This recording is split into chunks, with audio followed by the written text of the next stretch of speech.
یہ چاہتا ہوں کہ میں بھی وہاں جا کے حدیث سن کے آؤں. تو ان کی بیوی نے کہا حدیث سننے کے لیے جا رہے ہو, دنیا کے کسی کام کے لیے جاتے تو میں تمہیں جانے نہ دیتی, لہذا تم مصطفیٰ کی حدیث سننے جا رہے ہو تو میں تمہیں روکوں گی نہیں, ٹھیک ہے چلے جائیے لیکن ایک وعدہ کر کے مجھ سے جائیے.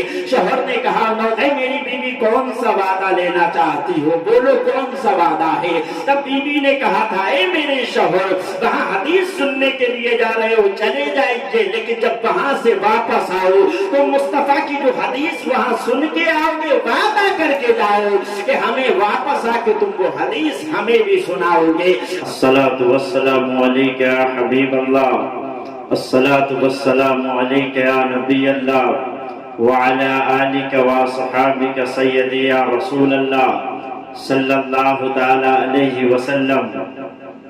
آج کل دور حاضر کا یہ معاملہ ہو چکا ہے کہ امت مسلمہ کو دین کی کوئی بات بتانا چاہتے ہیں تو لوگ سننا ہی نہیں چاہتے. علماء بتانا چاہتے ہیں لیکن عوام الناس علماء کی باتوں پہ غور دینا نہیں چاہتی اور وقت دینا نہیں چاہتے. لوگ دین اسلام سے اس قدر دوری ہے کہ لوگ جو ہے دین سیکھنا نہیں چاہتے اور دین پر عمل بھی کرنا نہیں چاہتے. جو لوگ دین سے بالکل دور ہیں وہ بھی مسجد میں اس وقت داخل ہوتے ہیں جب امام صاحب خطبہ دینا شروع کر دیتے ہیں. اس وقت وہ جا کے وہاں بیٹھتے ہیں تو جو خطاب ہوا, جو بیان ہوا, جو دین کی کوئی بات مولانا صاحب نے کہی, دین کی کوئی حدیث, قرآن کی کوئی آیت کی تشریح کی, وہ پوری نکل گئی. یہ بعد میں پہنچے, یہ کچھ سن ہی نہیں پائے. آدمی آج کے زمانے میں صرف ایک ہی رٹ لگایا ہوا ہے, پیسہ پیسہ پیسہ, کہ صرف پیسہ ہونا چاہیے, پیسہ ہوگا زندگی اچھی گزرے گی, پیسہ ہوگا زندگی شاندار گزرے گی, پیسہ ہوگا مکان اچھا ہوگا, پیسہ ہوگا گاڑیاں اچھی ہوں گی, پیسہ ہوگا موبائل اچھا ہوگا, پیسہ ہوگا تو ہمارے ہاتھ میں گھڑی اچھی ہوگی, پیسہ ہوگا تو بیوی بچوں کی پرورش اچھی ہوگی. صرف فوکس جو ہے وہ صرف اور صرف پیسے پہ ہے, اور جب آدمی کا فوکس صرف اور صرف پیسے پہ ہی ہو جائے گا, صرف اور صرف دنیا کے بارے میں ہی وہ سوچے گا, تو پھر دین کے بارے میں کب سوچے گا, دین سیکھنے کے بارے میں کب سوچے گا. اب پیسے کے اعتبار سے مکان اچھا ہوگا تب ہماری شان اچھی ہوگی, گاڑیاں اچھی ہوگی تب لوگ ہماری عزت کریں گے, مکان اچھا ہوگا تب لوگ ہماری عزت کریں گے, ہمارے ہاتھ میں راگھو کی گھڑی ہوگی تب لوگ ہماری عزت کریں گے, ہمارے پیر میں ٹاٹا کی چپل ہوگی تب لوگ ہماری ویلو کریں گے, ہمارے گھر میں ٹاٹا کا پائپ لگا ہوگا تب لوگ ہماری عزت کریں گے.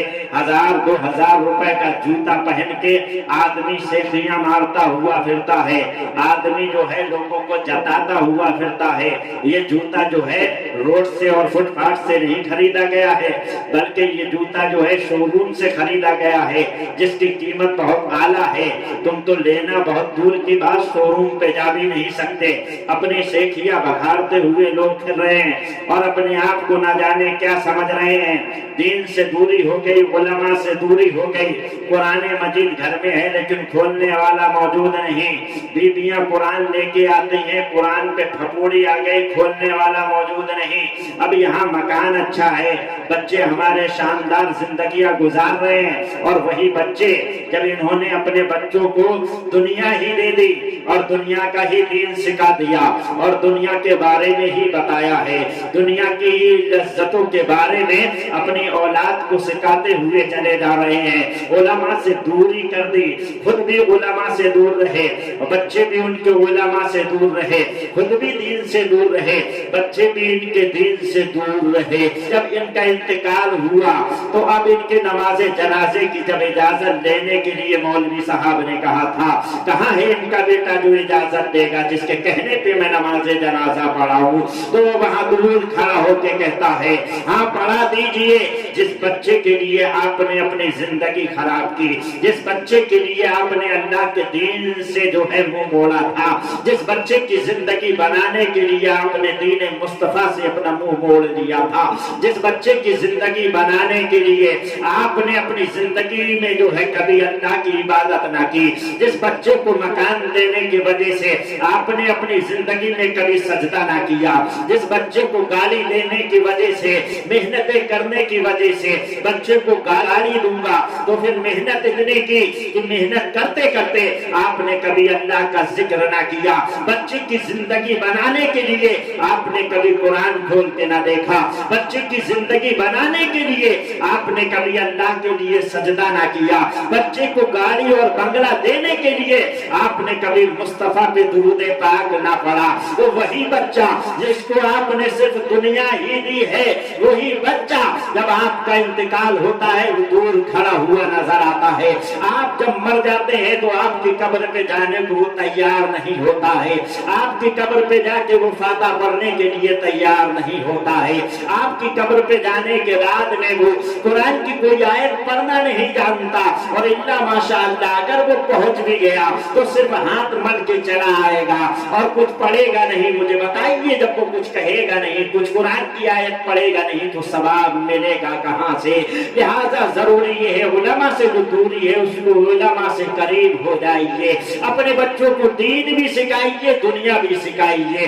اپنے بچوں کو دنیا سکھانے کا اگر آپ کا جذبہ ہے تو ہمارا کہنا یہ ہے اپنے بچوں کو دنیا بھی سکھانا چاہتے ہیں، انگلش بھی پڑھانا چاہتے ہیں، کالج بھی پڑھانا چاہتے ہیں، ڈاکٹر بھی بنانا چاہتے ہیں، انجینئر بھی بنانا چاہتے ہیں، پروفیسر بھی بنانا چاہتے ہیں، IPS بھی بنائیے، بہتر ہے۔ امت مسلمہ کو ضرورت بھی ہے کہ امت مسلمہ کے پاس میں IPS بھی ہو، ڈاکٹر بھی ہو اور انجینئر بھی ہو، انجینئر کے ساتھ ساتھ بندہ ڈاکٹر بھی ہو، ڈاکٹر کے ساتھ ساتھ بندہ قرآن کا قاری بھی ہو۔ ہمارے پاس میں مسلمانوں میں اگر ڈاکٹر ہو اور ڈاکٹر کے ساتھ میں وہ حافظ قرآن بھی ہو تو واہ واہ کیا بات ہے۔ آدمی انجینئر ہو اور انجینئر کے ساتھ میں قرآن کی تعلیم بھی جانتا ہو تو کیا بات ہے، مزہ ہی آ جائے گا۔ لیکن یہاں صرف انجینئر ہے، دین نہیں جانتا ہے تو اب حرام کا پیسہ بھی لیتا ہے، ڈاکٹر ہے دین نہیں جانتا ہے تو اب وہ دلالیاں بھی کھاتا ہوئے پکڑے جاتے ہیں بہت سارے لوگ۔ یعنی انسان تو ہے لیکن انسانیت اس کے اندر موجود نہیں ہے۔ یعنی آدمی انجینئر تو ہے لیکن دین اس کے اندر موجود نہیں ہے، ڈگا ماری کرتا ہوا نظر آتا ہے، لوگوں سے پیسہ لوٹتا ہوا نظر آتا ہے۔ پتہ لگا انسان تو ہے، انسانیت موجود نہیں ہے۔ اس انسانیت اس کے اندر ڈالنے کے لیے آپ کو دین محمدی سکھانا پڑے گا، مصطفیٰ کا دین بتانا پڑے گا، مصطفیٰ کی شان سنانا پڑے گی، مصطفیٰ نے جو دین ہم پہ اور آپ پہ لاگو کیا ہے وہ اس کو بتانا پڑے گا۔ آج کا معاملہ یہ ہے، معاشرہ ایسا ہو گیا ہے کہ لوگ دین سے دور ہوتے چلے جا رہے ہیں، صرف پیسے پہ ان کا دھیان ہے، کہیں جلسہ ہو پبلک جانا نہیں چاہتی، مولانا صاحب تقریر کرے پبلک آنا نہیں چاہتی، لہذا دین سننا نہیں چاہتے۔ آج لوگوں کو بلا بلا کے کھینچ کے لا کے ان کو دین بتانا پڑتا ہے، اپنے پاس زبردست بلا بلا کے لوگوں کو دین بتانا پڑتا ہے، دین سکھانا پڑتا ہے۔ اگر تھوڑی دین جان دی جائے تو لوگ آنا نہیں چاہتے۔ یہاں پر بات یہی ہے، ابھی ہم نے کچھ دن پہلے جلسہ کیا تھا، لوگوں کو کھینچ کے لانا پڑا تھا کہ فلاں مفتی صاحب تشریف لا رہے ہیں آپ آئیے، تو وہاں پہ بڑی مشکل سے 100-150 لوگ جمع ہوئے تھے۔ پتہ یہ لگا جلسہ بھی مولوی ہی کرائیں گے اور جلسے میں تقریر بھی وہی کریں گے اور پبلک کو بلا کے بھی بلائیں گے، تو مجھے بتائیے آپ کا کیا کام ہے، آپ کیا کریں گے؟ علماء کی تقریر سننے کے لیے تو آپ کو جانا چاہیے تھا۔ اس بات سے مجھے ایک بات یاد آ گئی کہ لوگ آج سننا نہیں چاہتے، لیکن وہ زمانہ تھا، اس زمانے میں لوگ ڈھونڈتے پھرتے تھے کہ کوئی ایسا مل جائے جو مصطفیٰ کی حدیث ہمیں سنا دے، کوئی ایسا مل جائے جو مصطفیٰ کا بیان ہمیں سنا دے، کوئی ایسا مل جائے جو قرآن کی تلاوت ہمیں سنا دے۔ وہ زمانہ بھی ایک زمانہ تھا جس زمانے میں لوگ مولویوں کو ڈھونڈتے ہوئے پھرتے تھے کہ کوئی ہمیں دین کی کوئی ایک بات بتا دے. آج مولوی ہے لوگ سننا نہیں چاہتے, سنتے بھی ہیں تو صرف اپنے مزے کے لیے سننا چاہتے ہیں, عمل کرنا نہیں چاہتے. اس زمانے کی بات میں آپ کو بتانے لگا ہوں کہ حضرت ابو درداء رضی اللہ تعالی عنہ دمشق کی جامع مسجد میں ایک حدیث پاک ہر جمعے کو سنایا کرتے تھے. ایک حدیث پاک حضرت ابو درداء رضی اللہ تعالی عنہ ایک حدیث پاک ہر جمعے کو بیان کیا کرتے تھے. ایک حدیث کے علاوہ دوسری حدیث نہ پڑھا کرتے تھے. ایک حدیث کو بڑی شاندار انداز میں پبلک کو سمجھایا کرتے تھے. جب آپ نے یہ سلسلہ شروع کیا تو کم لوگ آئے تھے, لیکن ہوتے ہوتے ہوتے ہوتے بہت پبلک ہونا شروع ہو گئی. اتنی پبلک ہوئی کہ دمشق کی جامع مسجد پر ہونا شروع ہو گئی. پھر اس کے بعد میں پبلک اتنی بڑی کہ پبلک اتنی بڑھ گئی کہ اس کے اندر اب جگہ تنگ ہو گئی, یعنی مسجد کے باہر بھی لوگ آنا شروع ہو گئے. جو حضرت ابو درداء کا شورا ہے, حضرت ابو درداء حدیث بیان کرتے ہیں, مصطفیٰ کی حدیث بیان کرتے ہیں, چلو سننے کے لیے چلتے ہیں. اس شاکان رسول اپنے دلوں میں جو مصطفیٰ کا عشق رکھا کرتے تھے, حدیث مصطفیٰ سننے کے لیے روا دوا ہو جایا کرتے تھے. دوڑ دوڑ کے لوگ مسجد میں آیا کرتے تھے, چلو ابو درداء کی حدیث سنیں گے, چلو ابو درداء سے نبی کی حدیث سنیں گے, ابو درداء بیان کریں گے, ہم وہاں بیٹھ کے مصطفیٰ کی حدیث سے سنیں گے. مجمع بہت زیادہ ہونا شروع ہو گیا. یہی خبر اڑتے اڑتے مدینے کی سرزمین پہ پہنچ گئی. اور جب مدینے کی سرزمین پہ یہ خبر پہنچ گئی تو عاشق رسول کے کان سے یہ آواز ٹکرا جاتی ہے, اور عاشق رسول اپنے بستر سے اٹھ کے کھڑا ہو جاتا ہے, اور کھڑا ہونے کے بعد میں اپنے والد صاحب کے قریب آتا ہے. ابا حضور, میں دمشق جانا چاہتا ہوں. بیٹا سب خیریت تو ہے, کیوں جانا چاہتے ہو؟ کہا ابا حضور, وہاں پہ حضرت ابو درداء ہیں, نبی کی حدیث پاک سناتے ہیں, بڑے اچھے انداز میں بیان کرتے ہیں. دل کرتا ہے وہاں جا کے نبی کی حدیث سن کے آؤں. نہ جانے میرے مصطفیٰ نے اس حدیث میں ہم گناہگاروں کے لیے کون سے انمول ہیرے رکھے ہوں گے جو ہماری زندگیوں میں کام آئیں گے. ابا میں جانا چاہتا ہوں, مجھے اجازت دے دیجئے. باپ نے کہا بیٹا ٹھیک ہے, نبی کی حدیث سننے کے لیے جانا چاہتے ہو تو میری طرف سے اجازت ہے. لہٰذا وہ بیٹا وہاں سے نکل کے اپنی ماں کے قریب آیا. امی جائے, میں جو ہے دمشق جانا چاہتا ہوں, مصطفیٰ کی حدیث سننے کے لیے جانا چاہتا ہوں. ماں نے کہا اے میرے بیٹے, تو حدیث سننے کے لیے جا رہا ہے, میں تجھے روکوں گی نہیں. اگر تو دنیا کے لیے جاتا تو میں تجھے روک لیتی. اب اس زمانے کی ماں کو دیکھیں اور آج کے زمانے کی ماں کو دیکھیں. آج کے زمانے کی ماں اگر بچہ مسجد میں جاتا ہو تو روکنے کی کوشش میں ہے. دین نہ سیکھ جائے بچہ تو اس کو روکنے کی کوشش میں ہے. دین سے دور ہے بچہ تو اس کو دین سے دور ہی رکھنے کی کوشش میں ہے. یعنی نماز سے دور ہے بچہ تو اس کو سمجھانے کی کوشش میں نہیں. بچہ دور ہے تو اس کو مسجد بھیجنے کی ضرورت اس کو نہیں پڑ رہی ہے. اور وہی بچے کو اس کو جو ہے دین سکھانے کی ضرورت نہیں پڑ رہی ہے. اور اس بچے کو کبھی بھی کوئی دین کی بات بتانا نہیں چاہتی ہے. بچہ آوارہ پھر رہا ہے, ماں اس کو روکنا نہیں چاہتی. بچہ جھوٹ بول رہا ہے, ماں اس کو روکنا نہیں چاہتی. بچہ گناہ کر رہا ہے, ماں باپ اس کو روکنا نہیں چاہتے. لیکن یہ اس زمانے کی مائیں ہیں. جب ماں ایسی ہوا کرتی تھی تو بچے ایسے ہوا کرتے تھے. وہ اٹھ کے کھڑے ہو گئے. ماں نے کہا ٹھیک ہے بیٹا, جانا چاہتے ہو تو چلے جائیے, میری طرف سے اجازت ہے. وہ زمانے کی مائیں جب شاندار ہوا کرتی تھی تو بچے بھی اپنے ماں باپ سے اجازت لے کے اپنے گھر سے نکلا کرتے تھے. لہذا وہ اپنی بیوی کے قریب نوجوان آیا, باپ سے اجازت لی, ماں سے اجازت لی, پھر اپنی بیوی کے قریب آیا اور بیوی سے کہا میں مدینے جانا چاہتا ہوں. سنائے حضرت ابو درداء مصطفیٰ کی حدیث بیان کرتے ہیں اور بڑی شاندار حدیث بیان کرتے ہیں. میں یہ چاہتا ہوں کہ میں بھی وہاں جا کے حدیث سن کے آؤں. تو ان کی بیوی نے کہا حدیث سننے کے لیے جا رہے ہو, دنیا کے کسی کام کے لیے جاتے تو میں تمہیں جانے نہ دیتی. لہٰذا تم مصطفیٰ کی حدیث سننے جا رہے ہو تو میں تمہیں روکوں گی نہیں. ٹھیک ہے چلے جائیے, لیکن ایک وعدہ کر کے مجھ سے جائیے. شوہر نے کہا اے میری بیوی کون سا وعدہ لینا چاہتی ہو, بولو کون سا وعدہ ہے. تب بیوی نے کہا تھا اے میرے شوہر, وہاں